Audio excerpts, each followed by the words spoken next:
Muy buenos días, amigos televidentes, bienvenidos a Pulso Político en este domingo 9 de diciembre. Soy Carlos Rabascal y el día de hoy vamos a continuar con lo que iniciamos el domingo anterior. Recordemos que el domingo anterior tuvimos un programa que lo titulamos Los retos del nuevo gobierno en relación a la economía. Y la idea es tener esta serie de programas este segundo programa, sobre los retos del nuevo gobierno. Y evidentemente lo que tratamos es de analizar los principales aspectos que preocupan a la ciudadanía. El día de hoy el turno es a la seguridad ciudadana. Para tratar y analizar cuáles son los retos de este nuevo gobierno de cara a las elecciones de febrero 17 del 2013, veamos a quienes hemos invitado. Javier Córdoba, viceministro de Seguridad del Ministerio del Interior. Ricardo Camacho, ex asesor del Ministerio del Interior. Exdelegado para la integración del derecho humanitario y derechos humanos para las fuerzas policiales. Consultor en seguridad ciudadana. Fernando Carrión, máster en desarrollo urbano regional. Experto en seguridad ciudadana. Coordinador del programa de estudios de la ciudad de Flaxo, Ecuador. Estamos de vuelta, entonces ahora sí le damos la bienvenida ya desde la mesa de Pulso Político al señor viceministro Javier Córdoba, a Ricardo Camacho. Bienvenido y por cierto mi solidaridad por el percance que has tenido, que tiene que ver también con un tema de seguridad, Ricardo, y con Fernando Carrión, que dice que van a quedar vicecampeones. Me refiero a que Liga dice él que le va a ganar a Emelec, espero que no. Espero que no, porque si no el próximo domingo aquí todo el mundo me va a gozar. Bueno, señores, comencemos por el tema de seguridad y con la licencia del señor viceministro quiero comenzar con los analistas para abrir el debate y que el señor viceministro pueda opinar sobre el tema. Uno de los principales aspectos que le preocupa a la ciudadanía es el empleo, que lo tratamos el domingo pasado cuando tratamos los temas económicos, y el otro tema tiene que ver es con la seguridad. Entonces, comienzo por Fernando Carrión. Fernando, ¿cuáles serían los principales retos que debe tener el nuevo gobierno nacional después de las elecciones de febrero del 2013 en este tema muy puntual que tiene que ver con seguridad ciudadana, considerando que el tema de seguridad ciudadana no tan solo tiene que ver con el tema de crimen organizado, narcotráfico, trata de personas, etcétera, sino también tiene que ver con otros aristas como por ejemplo la violencia intrafamiliar, por ejemplo el femicidio, etcétera? Fernando Carrión, bienvenido. Muchísimas gracias por la invitación y un saludo cordial a los compañeros de panel. Yo empezaría diciendo que este es un tema sensible en dos ámbitos, uno en la campaña y otro ya en el ejercicio de gobierno. ¿Y por qué digo esto? Porque en la campaña, si uno mira las encuestas de opinión pública, la principal demanda que tiene la población en este momento es el de seguridad. Entonces la impresión que yo tengo es que la mayoría de los candidatos o todos los candidatos se van a volcar a plantear algunas alternativas frente a este tema. Ahora, ¿qué es lo que ocurre generalmente en épocas de campaña electoral? Como la población demanda más seguridad, y más seguridad es entendida como más policía y mano dura, en muchos de los casos de los candidatos esto es lo que van a ofrecer. Yo recuerdo dos campañas electorales en un mismo país, el caso de El Salvador, que fue muy interesante. El primer candidato que gana las elecciones ofrece mano dura y el que le seguía, el siguiente... el segundo. El que llega a ser presidente en la siguiente ocasión, ofrece super mano dura. O sea, no fue suficiente la mano dura, sino la super mano dura.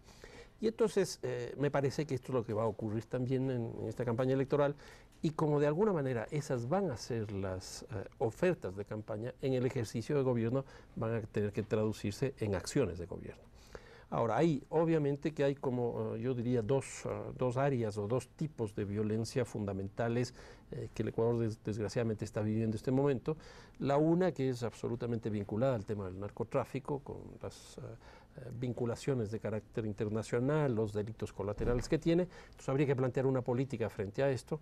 Y la segunda es la que tiene que ver, llamémoslo así, con los delitos comunes, los delitos que se producen en el espacio público, como la violencia política, la violencia pública.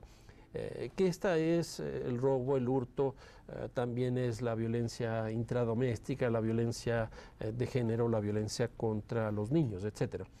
Y entonces, obviamente que hay que plantear dos políticas porque los hechos son absolutamente distintos. Ok, estos temas los vamos a desarrollar a lo largo del programa y vamos a comenzar por el tema del crimen organizado y puntualmente el tema del narcotráfico para después pasar a las otras tipologías de delitos. Pero comencemos primero con esta introducción al tema y voy con Ricardo Camacho. En épocas de campaña electoral el riesgo es que se politice el tema, es decir, que hablemos de propuestas de políticas y estrategias públicas para luchar contra la inseguridad, está bien. Pero si ya entramos a la politización del tema de cara a obtener votos, generamos un problema generamos una percepción equivocada en cuanto a la responsabilidad con que tenemos que trabajar el tema. Pero este tema de tan solo tratar la inseguridad con super mano dura, significaría entonces más policías en la calle, más armas en la calle y más penas en el Código Orgánico Integral Penal que se está discutiendo en la Asamblea Nacional. Ricardo. Bueno, muy buenos días, un cordial saludo al señor viceministro, Fernando, a ti, Carlos, por tu solidaridad. Yo creo que a los 8 candidatos a la presidencia de la República les espera una gran campaña en el sentido de prepararse o ya tener unos conceptos claros de políticas públicas. Yo hasta el momento he escuchado a varios candidatos en diferentes medios de comunicación y no he escuchado conceptos sostenidos de políticas públicas de seguridad. Tal vez algún candidato habla de traer un experto internacional y más bien yo veo que el presidente Correa, que encabeza las encuestas según tenemos entendido, maneja unas políticas públicas que lo ha venido realizando desde hace varios años. Mira, Carlos, este gobierno como nunca antes ha fomentado a la Policía Nacional un cambio, tiene los segundos mejores sueldos de América Latina. Tú hablabas del equipamiento, se les dio las armas Glock, aquí se dio el viceministro, 28.000 armas Glock, que son una belleza de arma, y una serie de equipamientos de criminalística, etcétera. Yo creo que habrá que ir caminando hacia esa reestructuración que empezó el gobierno en la Policía Nacional y que se suspendió lastimosamente el 30 de septiembre por hechos conocidos.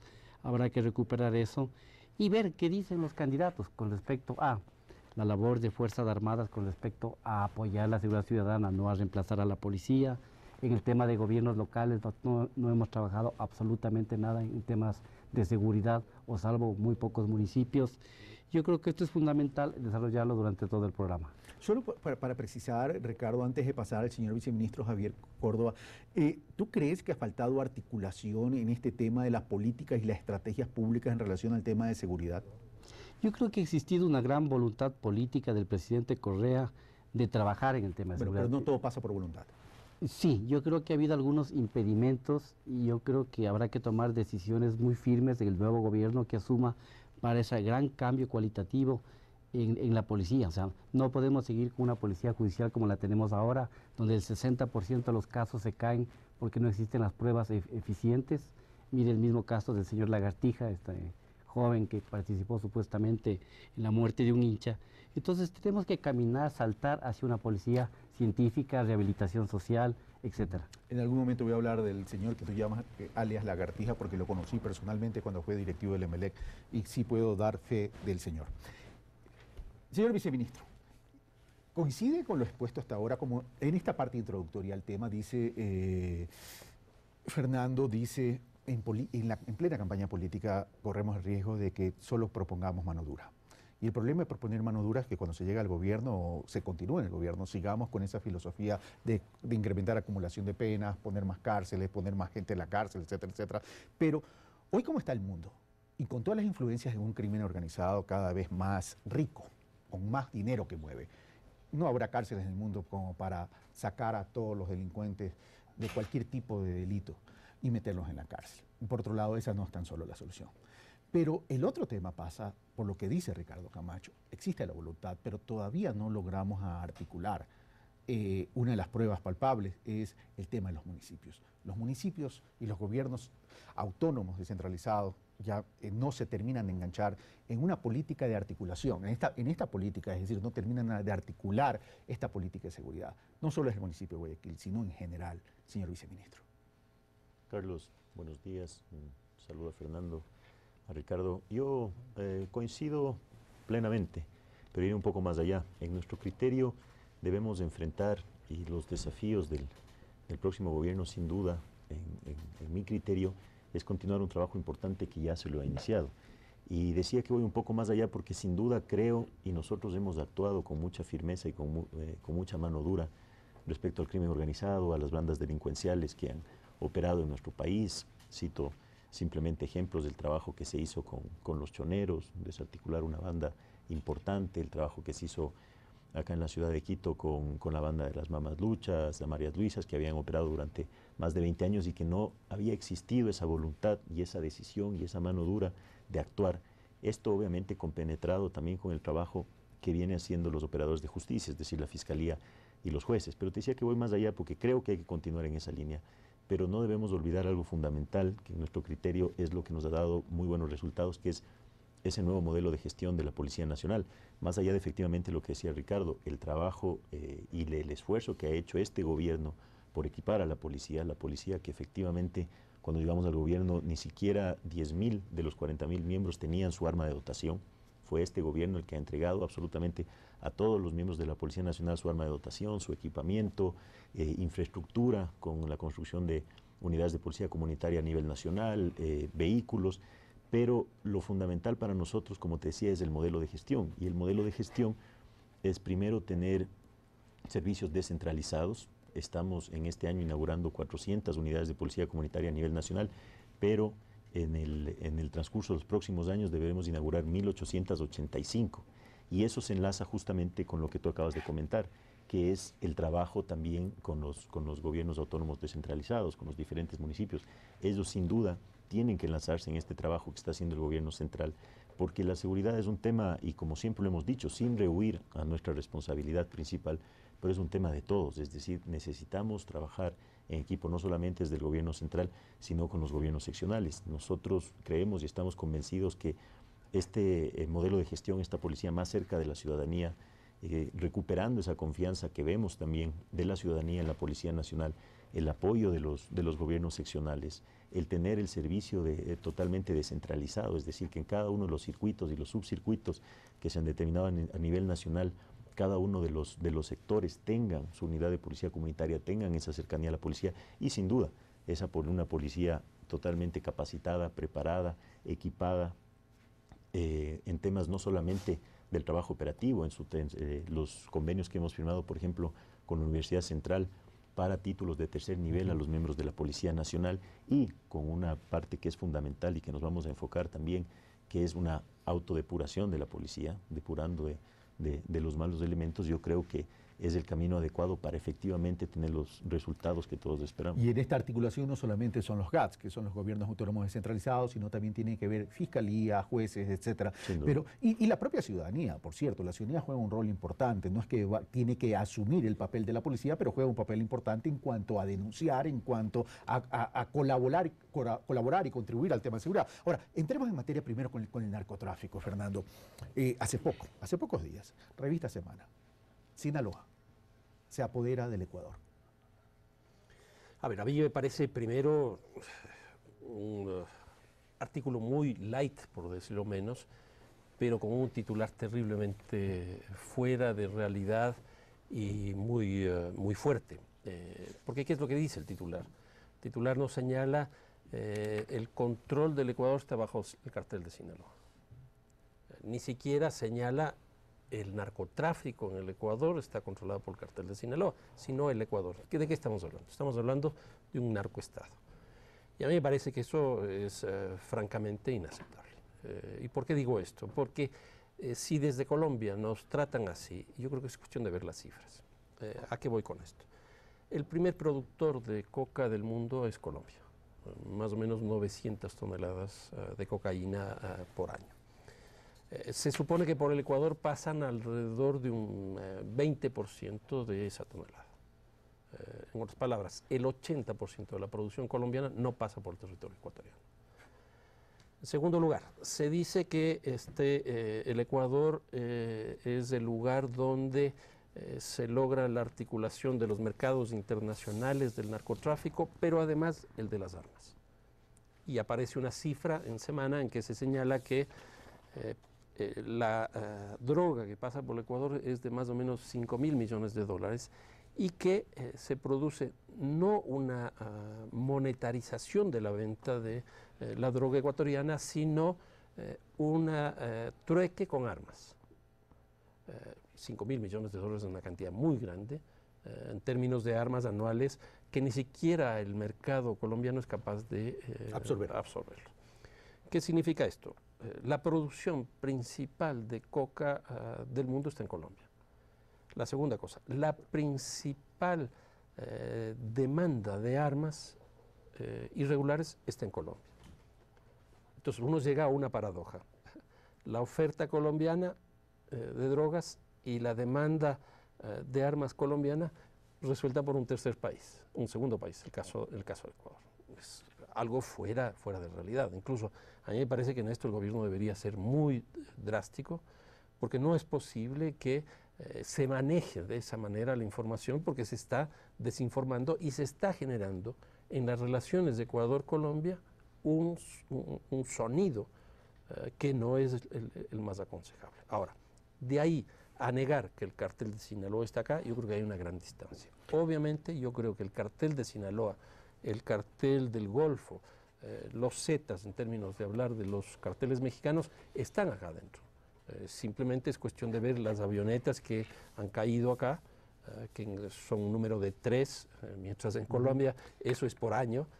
Incluso los submarinos que han descubierto en Colombia en este año, solo en la zona de Tumaco llegan a 7.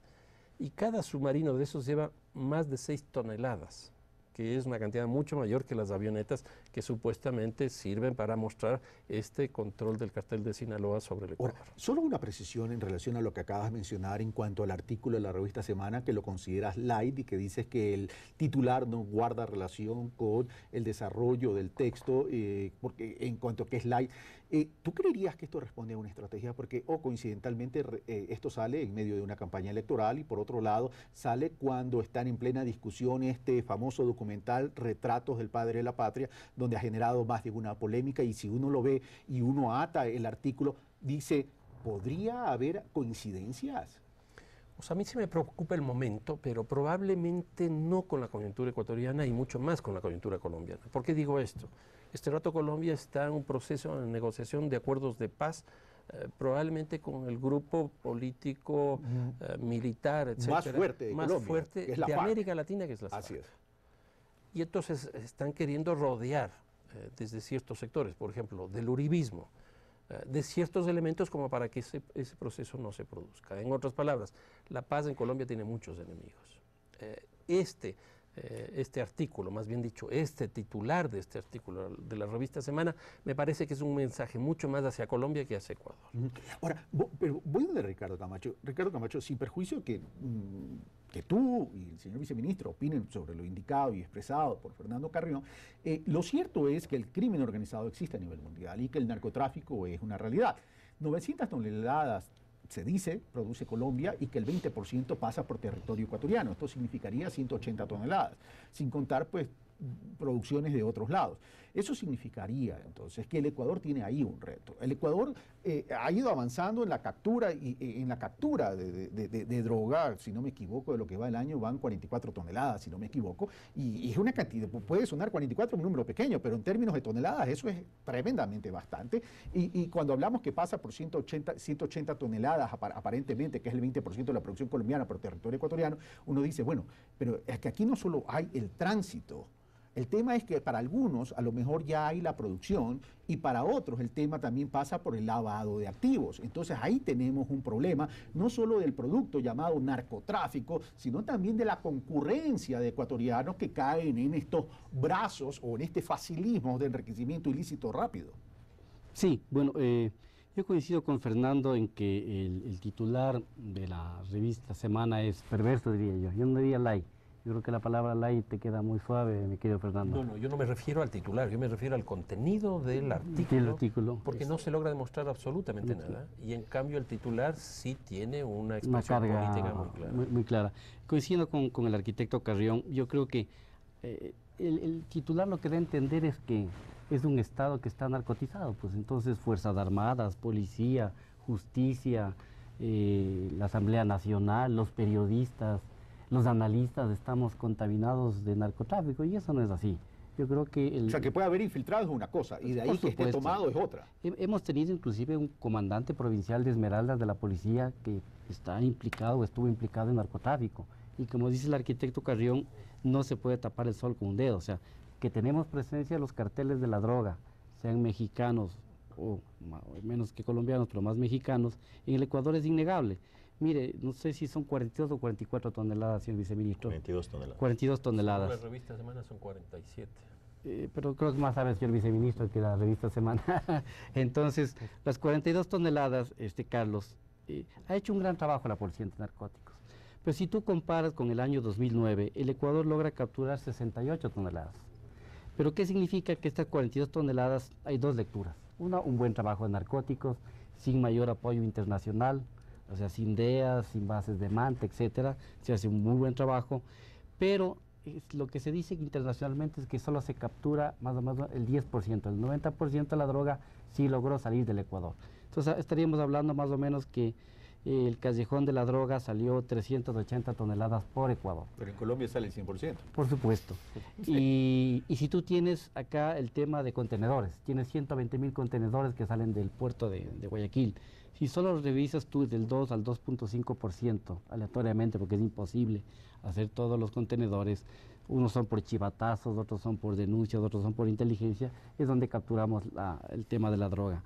Yo creo que el problema del país no es que se haya ido a la base de Manta, ni es que ni el gobierno no está haciendo el trabajo, es que geográficamente somos el punto más apetecible para que las lanchas rápidas vayan hacia los buques madres o vayan hacia Centroamérica llevando esa droga. Y cuando hablas geográficamente, ¿te refieres Manta, Manabí y Manabí, Esmeraldas?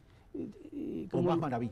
Más Manabí, y como lo sabe el arquitecto Carrión, tenemos ahí un ingreso de drogas, especialmente por la frontera norte en Esmeraldas. Él maneja muy bien este tema, el tema de los rastrojos, que se lo viene desde Colombia hacia Esmeraldas, el tema San Lorenzo.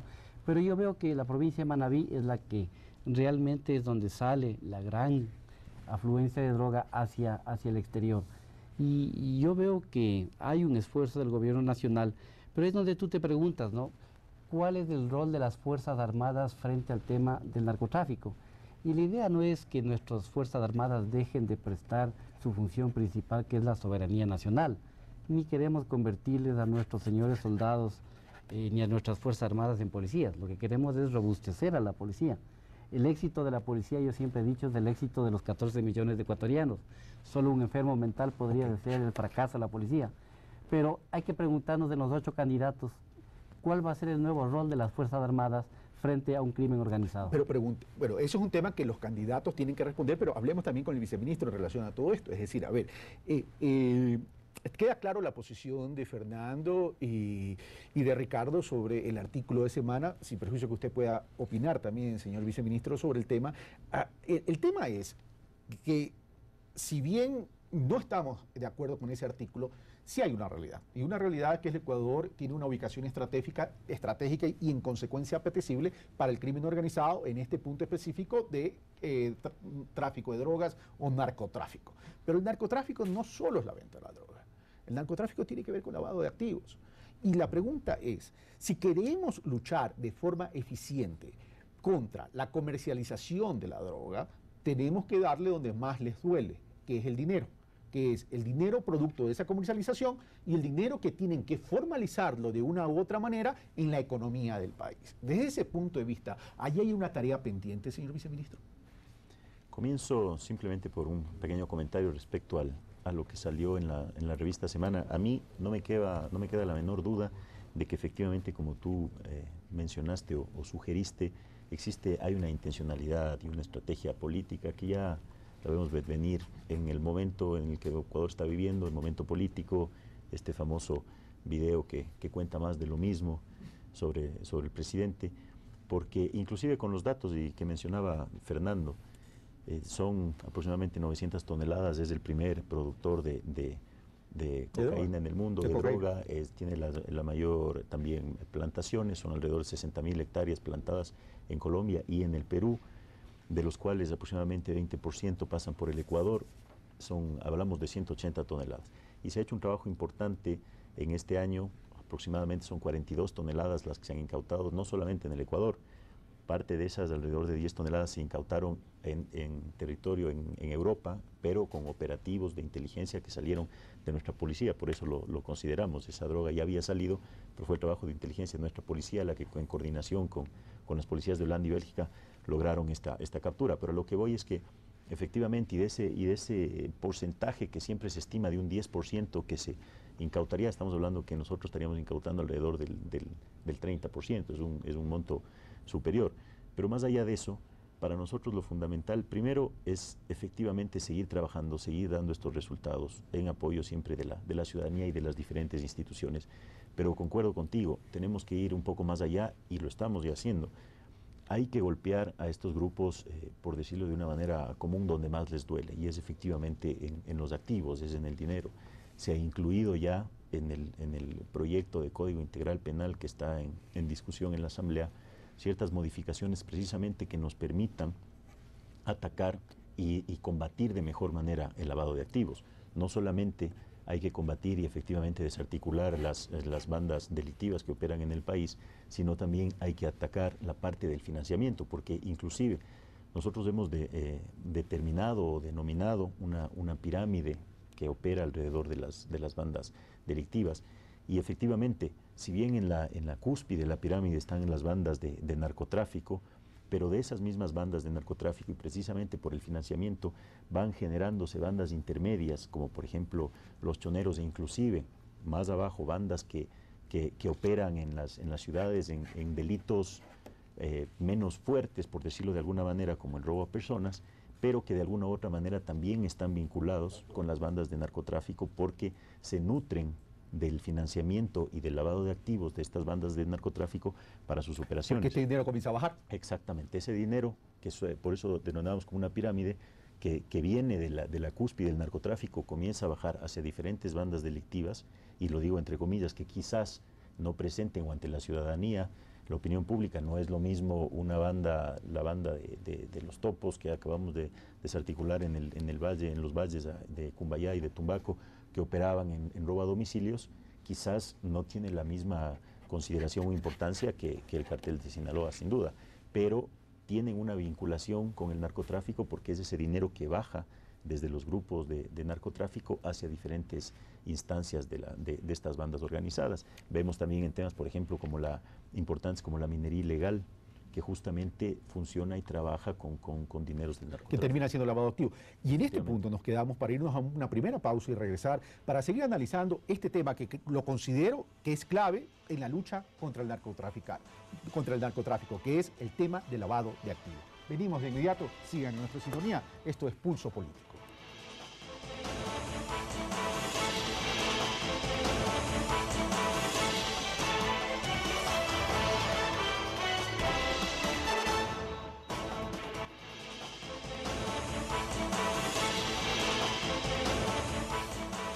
Estamos de vuelta, amigos televidentes. Esto es Pulso Político. Estamos con el señor viceministro Javier Córdoba, viceministro del Interior Javier Córdoba, Ricardo Camacho, experto en seguridad, y Fernando Carrión, también experto en seguridad, conversando sobre uno de los principales aspectos de preocupación de la ciudadanía, que es el tema de seguridad ciudadana. Y estamos discutiendo el tema del narcotráfico, uno de los principales temas que debe traer propuestas de los 8 candidatos en cuanto a qué se debe hacer para luchar contra este crimen organizado.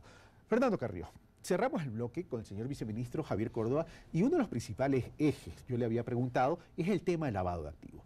Percepción de Carlos Rabascal es que en este tema hay mucho que hacer y que todavía no lo hemos hecho, y que es el tema clave porque si nosotros le damos en la parte del dinero, en la parte financiera del negocio del narcotráfico, estamos restringiendo, disminuyendo la comercialización del producto, es decir, estamos poniendo más barreras. En ese sentido, ¿cuáles son las tareas pendientes que tiene el Ecuador en este tema? A ver, yo lo que diría es que obviamente se requiere una reforma, llamémoslo así, de todo el sistema penal. ¿Y a qué me refiero con sistema penal? A la policía, a la justicia y a la cárcel, que algo de eso se está llevando a cabo. Y entendiéndose como justicia no solo jueces, sino leyes. Sí, exactamente. Ahora, eso no es suficiente. Yo creo que con una coyuntura delictiva como la que se está viviendo en general en América Latina, donde el gran peso del conjunto de los delitos provienen principalmente del narcotráfico, hay que cargarle mucho a ese tipo de estructura delictiva. ¿Qué significa esto? Que no es suficiente solo el sistema penal, que a esto se requiere, por ejemplo, política económica. Y aquí vamos entrando en el tema que tú planteas. De la información que yo tengo, la unidad de análisis financiera en la época de Iturralde, cuando él estuvo presidiendo, Gustavo Iturralde, él planteó que en el Ecuador se lavaban alrededor de 2.200 millones de dólares. ¿Qué significa eso?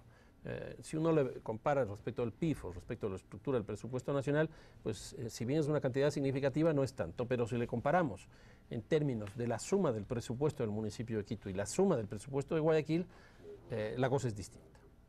Ahí tenemos exactamente la misma cantidad de los dos presupuestos, o sea, es una cantidad verdaderamente grande. Ahora, ¿cómo se maneja esto? Yo creo que no es exclusivamente con política económica interna, sino también con política económica, llamémoslo así, mundial. El gran lugar de lavado de activos no es en una economía tan pequeña como la ecuatoriana, sino principalmente lo que se ha llegado a llamar los paraísos fiscales. Es impresionante ver en este momento de la economía mundial el peso, el rol y la cantidad de recursos económicos que manejan estos paraísos fiscales. Y allá va recursos de impuestos que no se pagan, de corrupción, de mercados ilegales y de, obviamente, de narcotráfico. Y una observación. Y dineros que van a los paraísos fiscales que se te los devuelven a los distintos estados para financiar proyectos de Estado. Sí, es lo peor. duda. Sí, exactamente. Entonces, yo creo que ahí se necesita esto. Y doy un paso más. Así como se necesita política económica internacional frente a esto, se necesita que el Ecuador tenga política exterior frente al tema. Yo creo que si el Ecuador no tiene política exterior frente a uno de los sectores de la economía más significativos que hay en la hora actual, se estima más o menos entre 500 y 600 mil millones de dólares que se mueve a nivel mundial alrededor del narcotráfico, pues el Ecuador está rescindiendo una buena posibilidad. ¿Y cuál sería esa política exterior que tiene que definirse? Por ejemplo, yo creo que aquí UNASUR, y de hecho se está trabajando muchísimo en UNASUR. Parametrización de políticas y estrategias claras a nivel de la región. Hay muchas cosas, por ejemplo, el tema legislativo, el tema legal. Yo creo que aquí tenemos que ir en el camino de la armonización legal. En otras palabras, que la tipificación del delito en Colombia no sea distinta a la del Ecuador y que la del Ecuador no sea distinta a la del Brasil, sino que sea la misma. ¿Qué más? 20 tipos penales en toda Sudamérica con una Corte Penal Internacional que sea capaz de sancionarlos. En segundo lugar, yo creo que es imprescindible crear algo así como existe Interpol, que es la policía internacional, pero una policía sudamericana. Y yo creo que eso también es absolutamente necesario para que esa policía sudamericana sea capaz de perseguir los delitos penales que han sido previamente definidos en cada uno de nuestros países y que haya la posibilidad de generar intercambio de información. Una tercera cosa que creo que es imprescindible es generar inteligencia común en los 10 países que forman parte de UNASUR. Entonces, yo creo que UNASUR tiene que ser un elemento clave. Y a partir de UNASUR, nosotros podemos decirle al mundo mucho más cosas de las que podemos decirle nosotros absolutamente solos. Creo que UNASUR, en el área esta delictiva, del narcotráfico, de la violencia, debe ser un elemento fundamental de una política de contención del narcotráfico. Gracias, Fernando. Voy donde Ricardo Camacho. Ricardo Camacho, Fernando ha mencionado algunas cosas tremendamente interesantes. Primero, según Gustavo Iturralde, exdirector de la Unidad de Análisis Financiero contra el Lavado de Activos, hablaba o él estimaba de 2.000 millones de lavado de dólares. 2.000 millones de lavado de dólares son, decía Fernando, los presupuestos de los dos municipios más grandes de Guayaquil, del Ecuador, perdón. Así es, Fernando, así ¿correcto? Es, eso significa que es un dinero que se queda en el Ecuador y que entra a movilizar partes de las economías y incluso en el documental que hice mención, Alexander Duque, que es uno de los testigos protegidos en Colombia, mencionaba que incluso la ciudad de Quito es receptora de mucho de este dinero en las construcciones. Eso lo dice el documental, eso no lo dice él, no está probado, pero también se escuchan los rumores en la calle. Entonces esto es importante siempre profundizar, investigar y descartar o aceptar si es que es verdad. Pero el tema es que hay que ser, uno de los mayores problemas es no reconocer el problema, entonces tenemos que ser muy francos en ese sentido. El otro tema, Ricardo, es, y que plantea Fernando Carrión, del cual yo coincido, es armonizar políticas y estrategias públicas. Habla de armonizar legislación a nivel de UNASUR, de los países miembros de UNASUR, una policía sudamericana, inteligencia común de los 10 países, y tú mencionabas algo fuera de cámaras, es fortalecer y potencializar o reestructurar esta unidad de análisis financiero contra el lavado de activos. Ricardo. Sí, muchas gracias. Yo coincido completamente con Fernando. Yo creo que 10 códigos penales o 12 códigos penales distintos de 12 países es muy difícil. Yo creo que esa armonización legal es fundamental. Con UNASUR se puede hacer temas de inteligencia. Eso pasa por decisión política. Es por decisión política, obviamente. Creo que una inteligencia, Interpol ha hecho un buen trabajo, Ameripol, pero deberíamos tener nuestra propia policía latinoamericana que nos sirva para los temas de inteligencia. Yo creo que el Ecuador, no hablo del gobierno, yo creo que el Ecuador, el Estado ecuatoriano está en deuda en el tema de la unidad de análisis financiero. Creo que no se le ha dado el rol y el protagonismo necesario que merece esta unidad que se encarga del control. ¿En qué sentido? En el sentido de que debería ser un SAR antidrogas, como el famoso SAR antidrogas de Estados Unidos, que tenga una proyección, que tenga un respaldo político increíble. Fernando ha mencionado que cuando estuvo el señor Iturralde en esta unidad, él hablaba de 2.200 millones más o menos de lavado. No quiero pecar de pitonizo, ni soy pitonizo, pero yo creo que el lavado va un poquito más allá. Es increíble ver cómo en la ciudad de Quito, como en playas como Tonsupa, señor viceministro Fernando, Carlos, hay construcciones en donde se levantan edificios a diario. Y usted, arquitecto, es un brillante arquitecto, sí, y sabe que para levantar un edificio pues se necesita decenas de millones. Y usted, cuando va a preguntar con su prestamito del BIES, que ahora es tan bueno, que ni siquiera le quieren aceptar porque el departamento ya está vendido. Un departamento en la playa que valga $200.000 en Tonsupa, para ir 5 veces al año. Una persona que gana en el Ecuador $1.500 promedio o $2.000, una persona que tiene un buen salario, pues algo está ocurriendo con esto. Entonces yo creo que el Estado ecuatoriano y los señores candidatos a la presidencia y el próximo gobierno que asuma en agosto próximo la dirección del Estado ecuatoriano, yo creo que debe darle ese verdadero valor que tiene la unidad de análisis financiero, porque hasta unidad suena como un departamentito del registro civil. No, este debería ser un SAR antidrogas, un hombre representativo de una ética moral. Estoy diciendo que los señores no tengan ética, estoy diciendo que debería ser una persona que represente al Estado ecuatoriano y que se enfrente realmente contra estas... Dar institucionalidad. Exactamente, contra estas mafias internacionales. Ahora, señor viceministro, lo que dice Ricardo Camacho es, dice, ¿cómo es posible que se construyan grandes edificaciones que de remate algunos los pagan de contado, cuando el nivel de ingreso en el Ecuador promedio no es tan alto? Y sin embargo, hay muchas edificaciones en Quito, en Guayaquil, en todos lados, etcétera, etcétera. Pero ahí donde, si esto fuera así, entonces, ¿dónde está la inteligencia policial, militar, de lucha contra el narcotráfico, por un lado? Y evidentemente juega aquí un papel importante el tema de presunción también. Y el tema de presunción es un papel importante, digo que juega, porque eso nos va a permitir, bueno, ver el origen de todos estos dineros y cruzar. A ver, si viene un señor que paga $200.000 de contado por un departamento, apalancándome en el ejemplo que dice Ricardo, bueno, ¿cuánto paga de impuesto a la renta? ¿Qué tipo de transaccionalidad tiene a través del día a día en términos de generación de IVA? Es decir, hay elementos como para investigar, señor viceministro. Bueno, sin duda, y ese es uno de los puntos fundamentales, como tú conoces, que hemos hecho precisamente en este gobierno. Uno de los temas fundamentales que hemos sido reiterativos es la falta de institucionalidad que tenía nuestro país y que precisamente permitía que o aún permite que sucedan este tipo de cosas. Y coincido plenamente contigo, es muy fácil, y eso es lo que se está haciendo ahora, insisto, a partir de nuestro gobierno, es muy fácil ir comparando un poco entre el nivel de gasto que puede tener un determinado ciudadano con su nivel de ingresos. Está haciendo un trabajo importante el Servicio de Rentas Internas y uso tu mismo ejemplo. Si una persona, más aún si es que lo compra en efectivo, pero si una persona va y compra un departamento de $200.000, $300.000 en la playa o donde sea, eso no es el problema.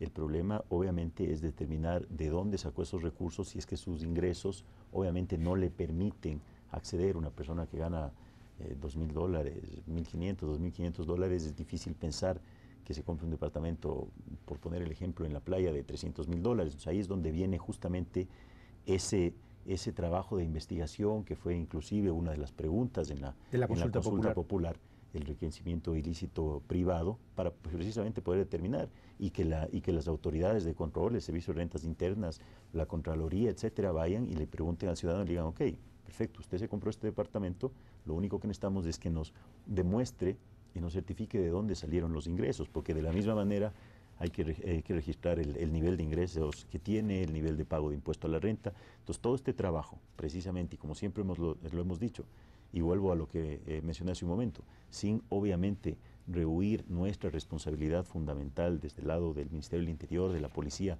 con el trabajo de inteligencia que se debe hacer y que efectivamente se hace desde la Dirección Nacional Antinarcóticos, desde las diferentes unidades de investigación antidelincuenciales, de lucha contra el crimen organizado, etcétera.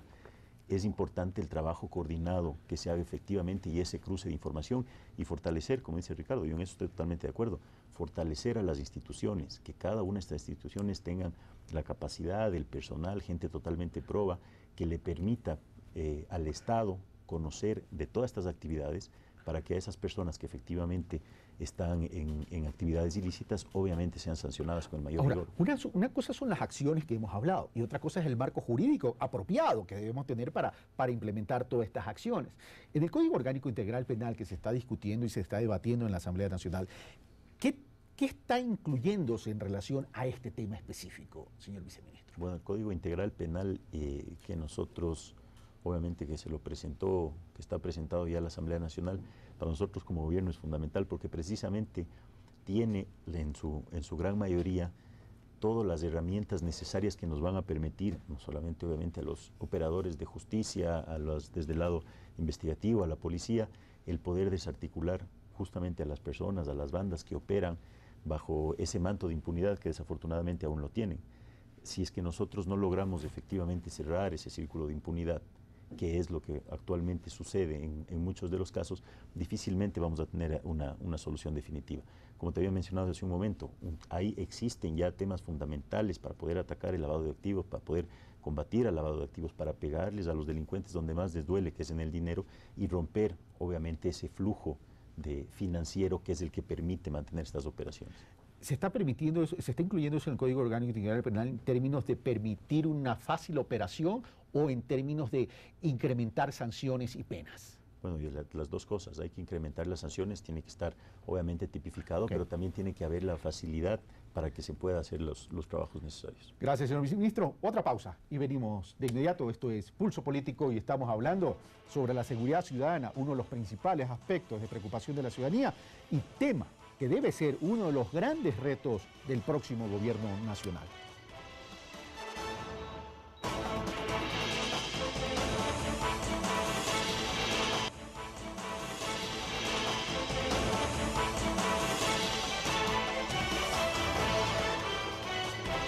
Estamos de vuelta, amigos televidentes, en Pulso Político. Estamos con Javier Córdoba, viceministro del Ministerio del Interior y de Seguridad, con Ricardo Camacho y Fernando Carrión, expertos en seguridad, discutiendo uno de los principales aspectos de preocupación que tiene la ciudadanía, que es el tema de seguridad ciudadana, y uno de los principales retos que debería tener el nuevo gobierno una vez que sepamos cuál es la voluntad popular en las elecciones del 17 de febrero del 2013. En los dos primeros bloques hablamos del narcotráfico, pero ya en este tercer bloque vamos a hablar de otros temas relativos a la seguridad y tiene que ver con los otros tipos,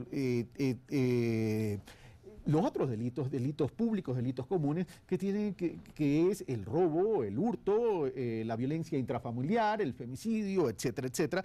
Y aquí te voy a preguntar, y comienzo contigo, Fernando. El señor viceministro, en la introducción que hicimos al inicio del programa, habla hemos avanzado en un nuevo modelo de gestión de la policía. Y aquí sí es importante, es un modelo de gestión, no solo en este tipo de delitos, sino también contra el crimen organizado. Porque el tema es, el crimen organizado se evolucionó con herramientas, tecnologías y tanta cosa. El delito común incluso está también tremendamente avanzado en esas herramientas, pero la policía se nos había quedado.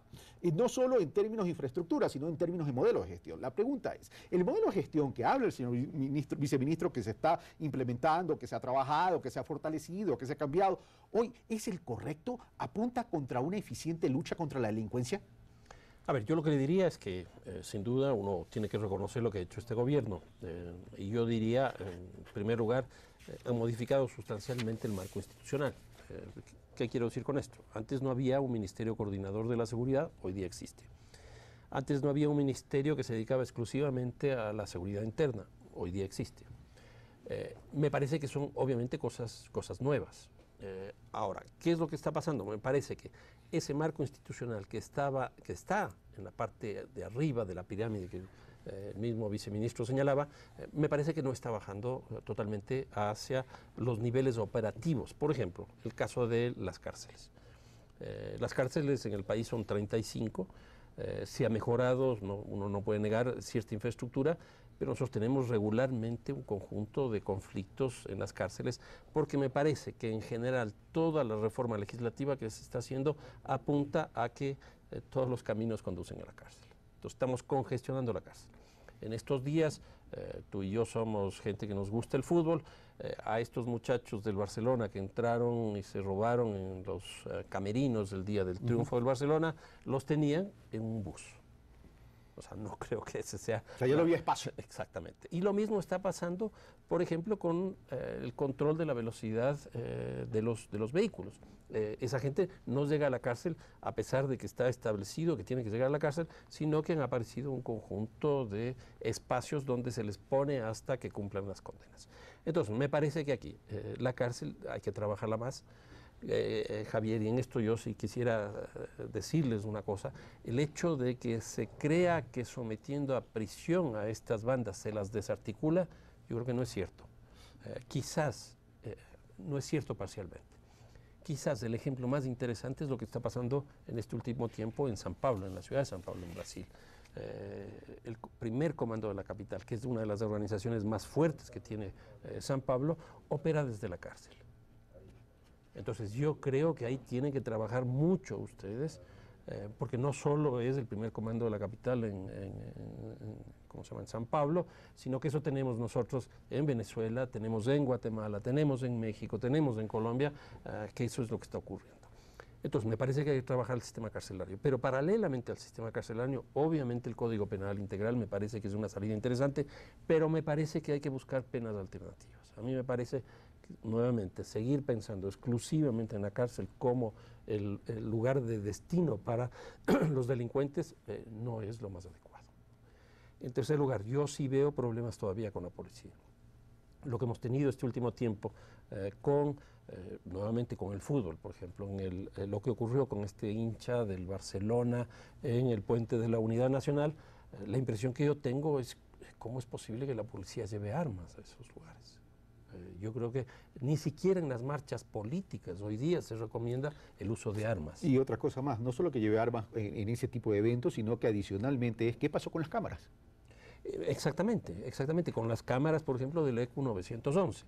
Pero siguiendo con esto de la policía, a mí me parece que hay una tendencia en el gobierno hacia la policía comunitaria, que me parece muy bien.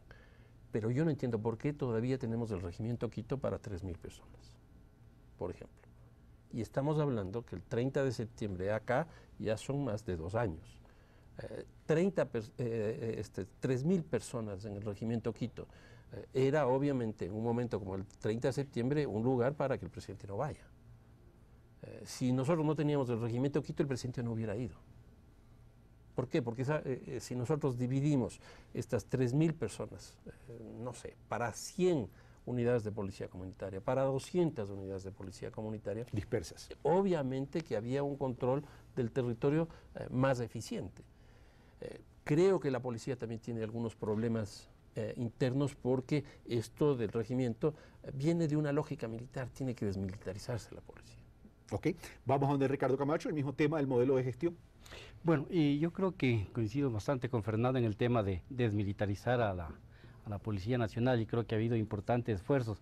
Yo creo que lo más lamentable en estas últimas semanas ha sido el anuncio de retirar estos uniformes que se mandó a hacer a los policías, estos 42.000 uniformes para los señores policías, hombres y mujeres, que se distiñeron y se dañaron por la mala tela durante un mes y medio.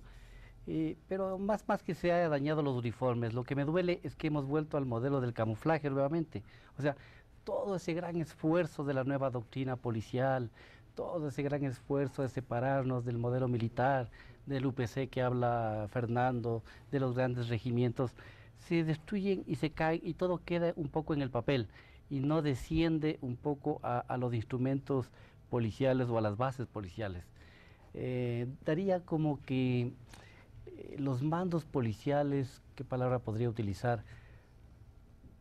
Como que le dan un poco de gusto al gobierno, ¿no? Con las ideas de la nueva doctrina, los derechos humanos, pero cuando hay que aterrizar en ese gran cambio estructural de la policía.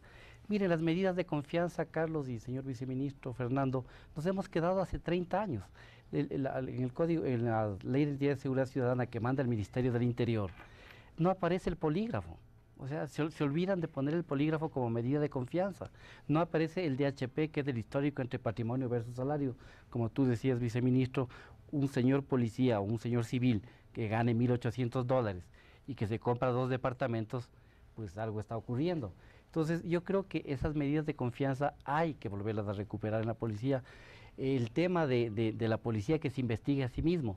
Si no les gustó las declaraciones del señor Huston en el año 2010, del relator de las Naciones Unidas para ejecuciones extrajudiciales, que en su informe final, en el punto 5, dice, la policía que se investigue a sí mismo debe llegar a su fin, le tenemos al señor Garzón. O sea que hay para todos los gustos y sabores, los que no son muy de la ONU, pero tenemos al señor Garzón. El señor Garzón, en sus 38 recomendaciones, ha dicho claramente que asuntos internos debe ser una función independiente. ¿Te refieres a Baltasar Garzón? Al señor Baltasar Garzón, exactamente, al veedor internacional, para independizar el tema de asuntos internos.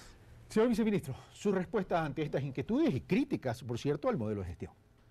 Bueno, nosotros en el primer tema, hemos tenido la enorme responsabilidad y confianza, me refiero siempre como parte del equipo del ministro Serrano, y la confianza, decía, del presidente de haber estado en 2 ministerios claves. Antes, hasta el mes de mayo del año pasado, estuvimos justamente en el Ministerio de Justicia y ahora en el Ministerio del Interior. Menciono esto justamente por los centros de rehabilitación social y coincido plenamente. Sin duda que la solución no es únicamente detener a las personas que están infringiendo la ley y pues llevarlos a un centro de rehabilitación, peor aún en las condiciones en las que aún se encuentran un porcentaje importante, sino precisamente qué podemos hacer con ellos, cómo efectivamente los rehabilitamos. Y menciono esto porque uno de los temas fundamentales que ya se inició con administraciones anteriores en el Ministerio de Justicia, pero que lo ha llevado de una manera adecuada la ministra Pesantes, es precisamente cambiar toda no solamente la infraestructura. Estamos construyendo ahora un centro de rehabilitación social importantísimo en Guayaquil, al lado de la penitenciaría, y ahí hago un paréntesis. Hoy en la mañana estuve en la ciudad de Guayaquil y leía en el Universo, como vulgarmente se dice, palo porque boga, palo porque no boga. La penitenciaría obviamente no tiene las características necesarias de infraestructura, están en muy malas condiciones pese a las remodelaciones que se han hecho. Estamos construyendo una infraestructura realmente acorde a lo que se necesita, pues, y en el Universo existían críticas a las nuevas construcciones. Es difícil de entender. Que tienen visión a la calle. Que tienen visión a la calle, que se vea la calle, es el lugar donde se tenía el terreno, donde está construyendo. Se contrataron diseños específicamente para un centro de rehabilitación social, a diferencia de lo que ocurría antes y que todavía tenemos esos rezagos, centros de rehabilitación social en pequeñas ciudades donde se utilizaban una casa que en su momento se alquiló y ese era el lugar donde se hacía una casa. Eso en términos de rehabilitación, pero vamos al modelo de gestión en general. Perfecto, me quedan 2 minutos ya para terminar. Para terminar, simplemente guías penitenciarios mejor capacitados, infraestructura y un modelo de gestión justamente en rehabilitación social que nos permita rehabilitarlos. Y un poco más allá, lo que tú también comentaste, no para todos los delitos las personas deberían estar detenidas, privadas de su libertad. Existe una mesa de justicia que también analiza que entre los diferentes actores, no solamente como ejecutivo, entre Fiscalía, Consejo de la Judicatura, Defensoría Pública, etcétera, que está justamente revisando cuáles son las diferentes alternativas que se puede dar a personas que efectivamente tengan que estar detenidos. Vamos a brazalete, etcétera, etcétera. Y en cuanto a lo que dice Fernando y Ricardo, en ese concepto de policía militar, grandes regimientos suena a cuarteles militares. Hoy el gobierno habla de las unidades de policía comunitarias, acercar la policía a la comunidad, etcétera, etcétera, pero como que no se ha reformado todavía este concepto global de militarización de la policía. No, yo diría que sí, y ese sin duda, estamos todos plenamente de acuerdo. Uno de nuestros discursos claves y que siempre lo hemos llevado a la práctica es justamente esa policía más ciudadana, más cercana a la ciudadanía y menos militarizada. Y concuerdo plenamente contigo. Aún permanece el regimiento Quito porque obviamente es un proceso y no podemos construir 1.885 unidades de policía comunitaria a nivel nacional en un año. Eso lo vamos a hacer donde está el regimiento Quito. Habrá una unidad de vigilancia comunitaria, que es obviamente una unidad más grande que una unidad de policía comunitaria. Sin embargo, esos 3.000 personas tendrán que salir a este nuevo modelo de gestión, es decir, estar en sus unidades de policía comunitario más cerca de las ciudadanías. Y retomando solamente en un minuto lo que mencionaste tú de los uniformes, no es que se haya perdido ni se ha echado a perder. Efectivamente hay un problema que lo estamos trabajando, que se ha denunciado como ministerio a la Contraloría, inclusive a la Fiscalía, para determinar si es que hay responsabilidades penales en el caso de la tela de los uniformes que fueron de mala calidad y que se descoloraron muy rápidamente, pero en el nuevo contrato de uniformes y el modelo justamente de ese uniforme, ya no camuflaje, ya no militarizado, sino de una policía mucho más ciudadana, se va a mantener sin duda. Me queda un minuto, conclusiones. Fernando Carrión, Ricardo Camacho y el señor viceministro. En un minuto los tres. No, yo creo que este es un Meta tema, el gol en los descuentos. Este es un tema fundamental que el gobierno tiene que ponerle mucha atención porque sin duda las tasas siguen creciendo. Creo que la de homicidios ha caído un poco, pero de robos y hurtos al patrimonio todavía se mantiene. Si no se diseña una gran estrategia nacional e internacional frente al tema, desgraciadamente vamos a seguir con este problema. El tema pasa por el tema internacional, diseñar estrategias internacionales, creería yo. Ricardo Camacho. Yo creo que si los 8 candidatos presidenciales no tienen un discurso serio, no tienen un pronunciamiento sobre políticas públicas, va a ser muy difícil que puedan ganar la presidencia de la República. El tema de fondo va a girar la economía, por supuesto, pero lo que van a reclamar los ciudadanos son políticas claras de cuál va a ser los instrumentos que va a tener el nuevo gobierno hacia la seguridad ciudadana. Economía y seguridad van, por lo cierto, por el mismo camino a veces. Señor viceministro. Seguir, sin duda, para nosotros seguir con el modelo, una policía más cercana a la ciudadanía, las unidades de policía comunitaria, servicios descentralizados, cercanía y trabajo con no solamente con los ciudadanos, sino con las diferentes instituciones, con los operadores de justicia, con las diferentes autoridades locales, seccionales, precisamente es lo que nos va a dar los resultados positivos. Muchas gracias, señor viceministro. Hemos estado, amigos televidentes, con Fernando Carrión, Ricardo Camacho y el viceministro del Interior, Javier Córdoba, con quien hemos conversado sobre la seguridad ciudadana, uno de los principales aspectos de preocupación de la ciudadanía y uno de los retos importantísimos del nuevo gobierno luego de las elecciones del 17 de febrero del 2013. Esto fue Pulso Político, soy Carlos Rabascal y el próximo domingo tendremos una entrevista con el señor presidente de la Asamblea Nacional Legislativa, arquitecto Fernando Cordero. Un fuerte abrazo, los espero el próximo domingo.